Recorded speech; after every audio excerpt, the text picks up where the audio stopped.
Ce matin, non, c'est bon, balayez avec vous. Quelle image avez-vous du Père? Quelle image la Bible nous communique du Père? Et quel rapport avoir au Père selon la parole de Dieu? Vous savez que le péché a tellement déformé les relations que du coup, on ne sait même plus comment se comporter vis-à-vis du Père dans les familles. Et ça touche aussi bien nos jeunes, nos enfants, les épouses ou les hommes par rapport à Dieu le Père. Ou par rapport à Dieu le Père aussi, puisque nous avons tous un Père et une mère. Et ce matin, il est question du Père. Quelle image avez-vous du Père? Vous savez, malheureusement, et le Saint-Esprit, disons, oui, il y a ici, mais ça, c'est même pas, enfin, le Saint-Esprit, oui, mais statistiquement, si on fait les statistiques, il y a beaucoup de gens qui ont eu une mauvaise image du Père. Et je sais qu'il y a des gens qui ont une mauvaise image du Père. Pourquoi? Parce qu'ils ont eu un Père qui n'était pas à l'image que ce que Dieu voudrait que le Père soit. Eh bien, et nous aussi, nous sommes bien des pères imparfaits pour nos enfants. Et nous cherchons justement à plaire à Dieu. Alors, un père il existe des pères violents. Vous savez que nous avons eu, à nous connaissant, des gens qui sont venus même dans l'église, etc., dont le père a abusé sexuellement de l'enfant.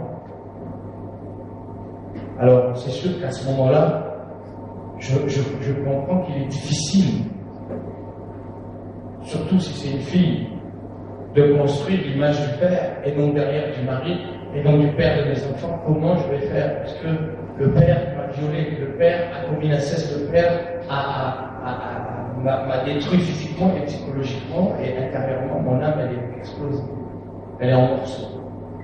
Et pour reconstituer ça, ça prend du temps et Dieu peut le faire. Mais ça veut dire qu'il faut chercher à voir comment est le père dans la Bible. Parce que sinon, effectivement, l'image est tellement déformée qu'on n'arrivera pas à reconstruire l'image sans l'aide de Dieu, du Saint-Esprit, et sans la parole de Dieu. Un père peut être violent, ça peut être violent avec les mots, ça peut être violent physiquement, ça peut être violent de plusieurs manières. Un père abuseur, un père absent, ou des pères absents, ça peut être, le père, je ne le vois pas, je ne le connais pas, je ne sais pas qui il est, je ne sais pas. En fait, quand je le vois, je le vois une fois tous les 3 mois. Donc, vous savez, il y a de ces pères qui travaillent tellement que les enfants ne les voient pas. Et c'est vrai que moi j'ai vu ça, comment dirais-je, les enfants m'ont dit pendant une période de ma vie que j'étais pas là souvent parce que je travaillais beaucoup et je n'étais pas là à la maison. Et parfois les enfants me reprochent, mais papa, mais t'es où? En fait, je ne te connais pas parce que je ne te vois pas, très peu. Bon, on peut être aussi présent et ne pas communiquer avec ses enfants, ne pas avoir des échanges. Et là, c'est pareil, on est absent. Donc le Père, il n'existe pas. C'est abstrait, on ne sait pas. Et dans ces cas-là, on se crée, on se porte dans notre esprit une mauvaise image du Père. Mais ce que Dieu veut nous amener, c'est une bonne image du Père. Parce qu'une mauvaise image du Père, vous savez, ça peut empêcher les enfants de s'approcher de Dieu, parce que Dieu est associé à Père. Et parfois, vous allez voir des gens qui ont du mal à s'approcher de Dieu, mais parce que dans leur esprit, Dieu, c'est le Père. Et le Père, si c'est quelqu'un d'horrible qui frappe, qui viole, qui abuse, si c'est quelqu'un d'absent, quand on a besoin de lui, il n'est pas là, eh bien, on n'a pas envie de s'approcher d'un Père comme ça.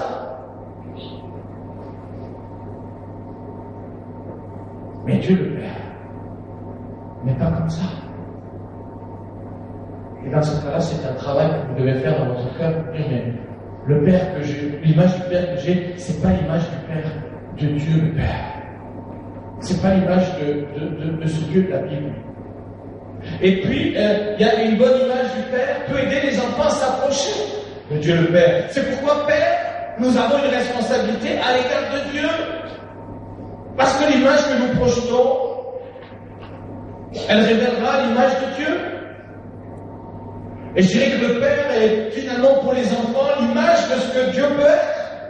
Même si c'est inconscient et que les enfants savent très bien que mon Père n'est pas Dieu.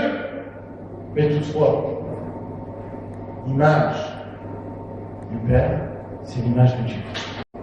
Je regardais encore hier soir ce passage où quand Jésus est sur le lac de Galilée, et puis là il y a la tempête qui arrive, et Jésus lui est en train de dormir dans la barque.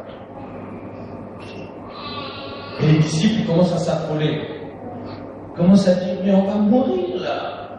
Ils réveillent Jésus, ils lui disent hé, réveille-toi parce que là nous on va tous mourir.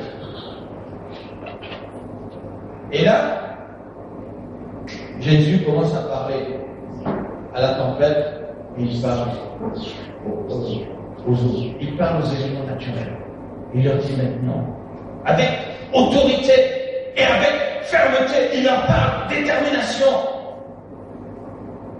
Et les choses obéissent. Et Dieu nous a donné cette autorité, mes amis. Le problème, c'est parce que Jésus leur dira, mais pourquoi vous avez manqué de foi? Vous avez douté? Vous avez peur? Pourtant, ils étaient avec Jésus, ils avaient vu les miracles, ils avaient vu tout ça.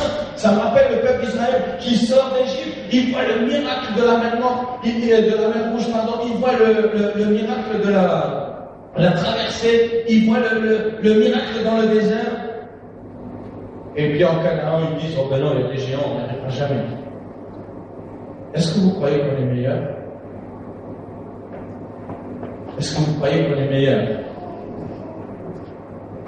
On peut voir le plus beau des miracles, la résurrection d'un mort, un malade guéri, condamné, guéri. On peut voir des vies transformées, des gens qui sont changés par Dieu. Et puis le lendemain, ça recommence. On commence encore à douter.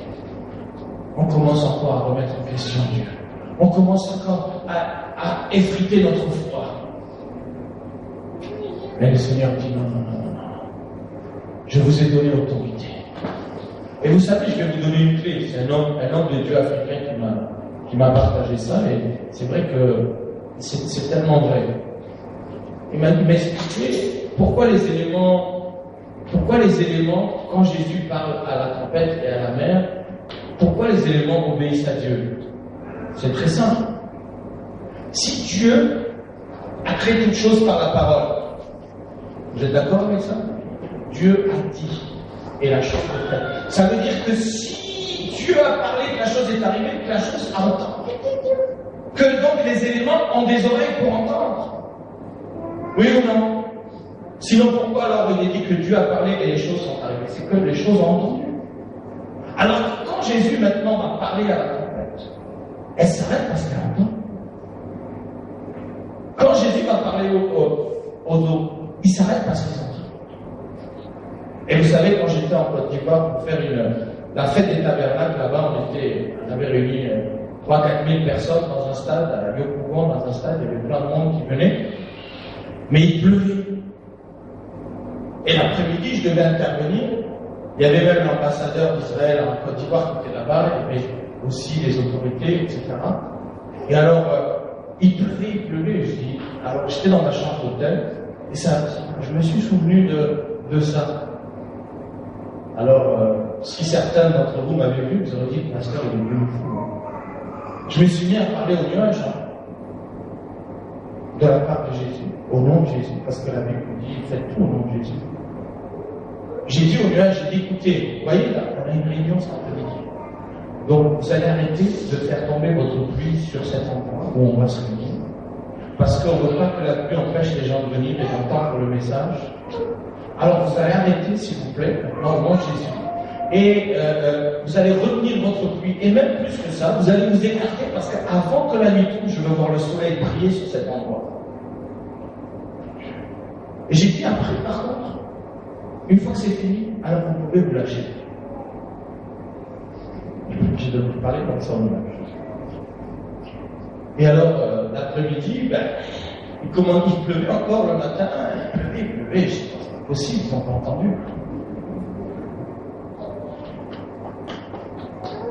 Et j'arrive là-bas, alors commence à se calmer, la pluie commence à diminuer, ça commence à se calmer, jusqu'à s'arrêter sur le revenir. Ah, j'ai dit, ça y est, ils ont entendu le son. Mais j'ai dit, mais un truc qui va pas, ils ne se sont pas encore écartés, parce qu'il y avait des nuages, on ne voyait pas le soleil. Alors je leur rappelais dans mon esprit, je leur rappelais, je dis écoutez, je vous ai dit qu'après la fin de la journée, je veux voir le soleil briller, que vous écartiez. Et quelques temps, un peu avant le coucher du soleil, eh bien, on a vu le nuage s'écarter et le soleil plonger directement sur le stade où on était.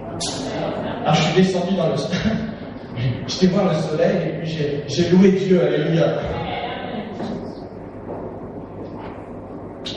Et la suite, c'est que le soir, une fois qu'on a fini tout ça, le soir, on devait aller dans un maquis, ceux qui connaissent les maquis, en Afrique de l'Ouest, pour aller manger.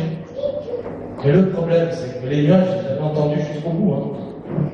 Après la réunion, ils se sont lâchés d'une force, c'est-à-dire qu'il y avait des inondations partout. Et il a plu comme c'est pas permis. Et du coup, on a même eu du mal à arriver jusqu'au restaurant pour manger, parce qu'il pleuvait. Ils ont tout ce qu'ils avaient retenu, ils ont tout lâché. Mes amis, les éléments naturels nous écoutent lorsqu'on est prince et princesse du royaume de Dieu. Alléluia. Il ne faut pas douter, parce que la prière, du moins, j'ai pas dit Seigneur, permets que. J'ai fait comme Jésus, j'ai parlé en son nom aux éléments naturels. Vous voyez la différence? C'est parfois, Seigneur, fais que, permets que, etc. Mais Dieu nous a donné autorité. Vous savez ce qui s'est passé quand les disciples sont allés, Jésus les a oints, il leur a dit, allez-y avec cette autorité. Et les disciples sont revenus, ils disaient, oh, même les démons nous sont soumis. Même dans le monde spirituel, on parle et les esprits nous sont soumis. Ils étaient étonnés. C'est une fonction que Dieu a donnée. Jésus leur a dit, allez. Et Jésus nous a donné cette autorité, mes amis. Eh bien, vous allez normalement, on commence par prier, c'est parler à Dieu. Et je pense que quand on parle à Dieu, eh bien, il faut parler comme on parle au Père, justement, comme on parlerait à notre Père, dans la chair, on lui parle normalement. Parce que Dieu connaît tout, il sait tout. Et on va dire, Père. Alors Jésus, les disciples disent, mais comment prier? Il dit, mais il faut s'adresser au Père, notre Père. Tu es mon Père, mon Père. Mon Père. Je suis ton fils adoptif, non? Toi, Hachamim qui est dans les cieux. Tu me connais, c'est toi qui m'as créé à ton image. Et je m'adressais à toi. Je vais te parler. Et après, Père, vraiment, je t'aime et ton nom est merveilleux. Que ton nom soit sanctifié, que ton nom soit mis à part. Tu es un Père pas comme les autres. Ça, vous savez. Vous savez, on a des mots, des fois, on ne comprend même pas ce qu'on dit.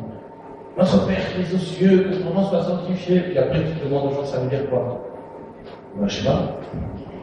Ah bon, d'accord. Alors, autant prier en hébreu, moi, tu comprends pas.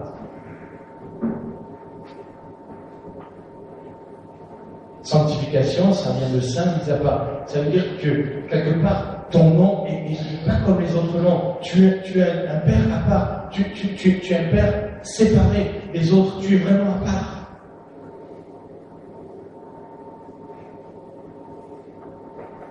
Et que ton règne vienne.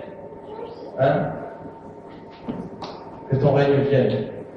C'est-à-dire que tu viennes transmettre ta volonté, ton exercice de ton autorité, je l'accepte dans ma vie et je l'accepte autour de moi et qu'elle soit réelle dans ma vie et sur la terre. Qu'elle soit réelle dans ma vie. Que ce que ta volonté que tu as pour moi, qui est parfaite, elle puisse s'accomplir. Et des fois on récite des trucs. Hein? Mais est-ce que parfois même nous, parce que nous, on ne fait pas le Notre Père ici, bon, il y a d'autres systèmes où il faut le Notre Père, mais ils récitent des trucs. Mais nous, c'est pas mieux. On peut chanter des chants, on connaît ce chant. Combien tu es grand. Et puis au fond, nous, c'est, voilà, les problèmes, ils sont quand même plus grands que mon Dieu.